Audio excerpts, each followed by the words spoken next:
internet penetration in Africa as one example. We have very low levels of research and development, even though, as Mark Spellman tells us, we are leapfrogging technologies with payment systems, mobile phones, so on and so forth. But the one area, just as an example that hasn't been mentioned, is equity capital markets. The fact is South Africa has an $800 billion equity capital market. The next biggest is Nigeria with $77 billion. We trade $2 billion a day on the LSE.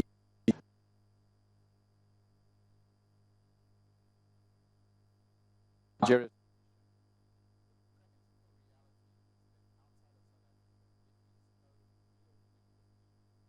Capital markets in the rest of Africa. So for us to be able to distribute the benefits of business to Africans, they have to be able to buy these stocks in a much more transparent, liquid way. And if you buy, you want to be able to sell. And so the fact is Angola's been talking about an equity capital market for years.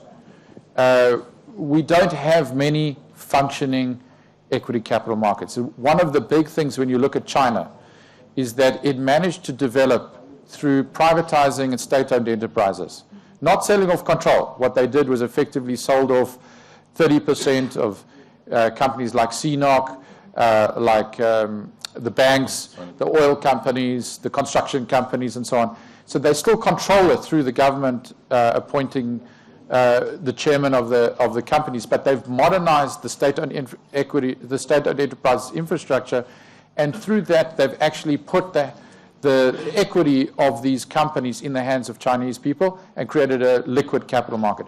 If we just did the same, take Angola. They have Unitel, an incredibly profitable company that if people could buy into it, it would be fantastic. Sonangol, oil company, huge oil company. If people could buy into that, that would be fantastic. I'm talking not for international investors, yes for them too, but for the local Angolans. Yeah. And so if we just did that, one project in terms of inclusiveness in Africa, that would be a huge breakthrough. Thank you, Colin. Saran? Good afternoon. My name is Saran Kaba-Jones. I run a clean water and sanitation charity. I'm also a young global leader. WEF prides itself on gender parity, so I'm quite disappointed to see that there's not a single woman on this panel, but I'll take that up with them. Most government have failed when it comes to providing basic social services and infrastructure, and it's become quite popular to champion private sector as the solution to Africa's problems. But it's clear that private sector is not the only solution either. So what role does social enterprises and civil society have in reducing poverty on the continent and also bridging the inequality gap? And should private sector partner with these groups who are better positioned to address some of the continent's most pressing social issues, which would in turn benefit the private sector? Because we talk about education, but the government has failed in that department. Private companies are not going to build schools. So what role does civil society play? And do you see a partnership so that we can fix these problems? Thank you. Let me start by saying that any institution, and because you spoke about the private sector and what roles they play, it has come to a level today where any organization, private sector, that ignores the powers of the social media does so at its own peril. Marketing, production of, presentation of products and services these days are in fact moving faster through the social media. I did mention that we do have a generation of young people today who probably think are lazy, but they have their own ways of doing things. Everything they want to do is done comfortably in their homes with technology in their hands. And so even if we choose not to do anything, it's a revolution that is spreading and spreading so fast. So I agree with you that it has a major role to play. Wise organizations, including First Bank, are beginning to use the social media as a form of engagement to drive behavior with the youths. Products and services are now put and presented to them on the social media, and I think they are beginning to understand that you can't ignore that medium as a means of communicating and engaging with them. We also find a means to. Something happened in one of our branches. Something very, very, very small. And believe me, in 5 minutes, it went viral. And that tells us that you cannot afford to ignore them, and you can't afford not to engage them through that medium. And it's beginning to happen and happening fast. Now, whether governments are beginning to do that in the manner in which they need to is a different thing, but it's something that you are right, we can't ignore. The role of the government engaging with institutions. Your Well, Prime Minister. maybe what I would like to add is that education, the private sector, intervene in the education. In the case of Côte d'Ivoire, 51% of the students in higher education attend private school. Okay?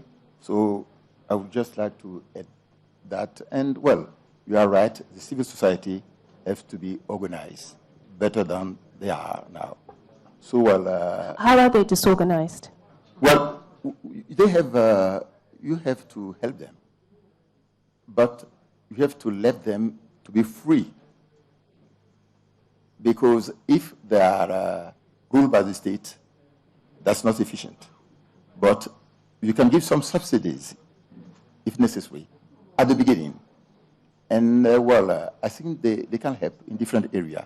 Political sector, for instance, but also social sector. Sometimes when you want to give subsidies to the farmers, they are more efficient than the government. So, well, it must be a win-win game between the government and the civil society. And does Côte d'Ivoire provide that freedom for the institutions? We try to do it, but ask them. I was going to say, I think one of the trends that I see is organizational boundaries are blurring. And so, in fact, I think that what you're actually seeing, many larger companies are actually trying to, if you like, develop social entrepreneurs within them. And you see a lot of initiatives coming out of the bigger companies. So, to me, I think one of the interesting things is actually how bigger companies are trying to do initiatives and encourage their own sort of staff to be social entrepreneurs within it. At the same time, big companies need to work with smaller organizations to make things happen. So you see that sort of dynamic happening. And I think maybe one of the sort of key recommendations that I would say is that what I think we need, particularly amongst the sort of the politicians, is actually maybe more secondments into business and into social entrepreneurs, so they actually see some of the practical things that are happening on the ground. And as someone who's married to a politician, I understand something about the language issues that exist between sort of business people and politicians, and the importance of actually getting not the sort of the language to go past each other, but to really sort of connect it up. So I think that social entrepreneurship is something that's really important. And we had some great examples this morning with the awards. And I think it's about how those sort of initiatives are joined up and get connected. And one of the big observations I always make, there's no shortage of great initiatives in Africa. The big problem is always scaling. And the real issue is scale. And so what we've got to do is find the mechanisms to help get the multiplication effect. That's what really matters, I think. And that's where I think big companies and also governments can really play a role. Does anybody want to add to that? I mean, I'll only talk about ourselves, and maybe other companies have done much better jobs than ourselves. But I think we ourselves, we are so focused on our quarterly results, we're under pressure from shareholders, share price, that honestly we have not done well in this area. We've done some work. It's partly our failure, the environment we live in, and that's why we had a chat just beforehand. And I was telling her, I said, can you please chase us? Because that's a failure from our side. I think we as entities, we don't have the time and the knowledge, but we would like to use other institutions like their institutions to educate us a little bit more. Now, maybe other companies are more educated than my company, but definitely an organization like us, we have the depth, we have the ability, the strength to support, but we need somebody to educate us and help us out. So, just going to add, I think where the markets are good is in taking advantage of market failures or market gaps that provide profit opportunity. Okay, so for example, the development of Equity Bank in Kenya or the development of Capitec in South Africa was basically providing low-income services where the banks were absent. And they've made big business opportunities out of effectively servicing those areas. Private healthcare, even private education is emerging as an area of fulfilling market failure. But where the market is not good, and I think that's where the question was trying to get to, is where there's no interface between the business sector